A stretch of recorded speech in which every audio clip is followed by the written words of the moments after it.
марома нанесены тексты из Корана и растительный орнамент. Наша Битам родилась в 1900 году, она была из простой семьи, и вот на этой марома нет орнамента, есть просто рисунок, который оттеснен с помощью растительных красок. Эта марома к нам попала около 10 лет назад, нашли ее в доме нашей тезешки, и вот она хранится теперь у нас. Для нас это очень ценная вещь, на самом деле мы ее очень бережливо храним, чувствуем даже вот тепло какое-то от нее.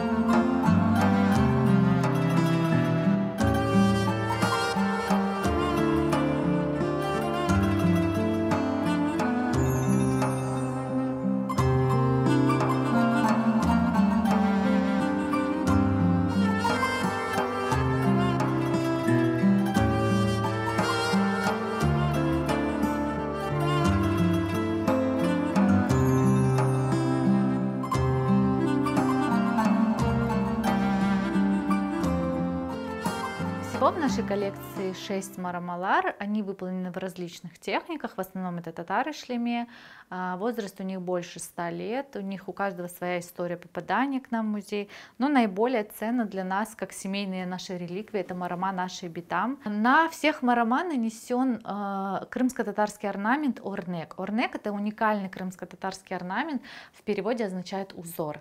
На протяжении многих веков использовалась в вышивке, в ткачестве, в гончарстве, в гравюре, в ювелирном деле, в резьбе по дереву, по стеклу, в настенной росписи.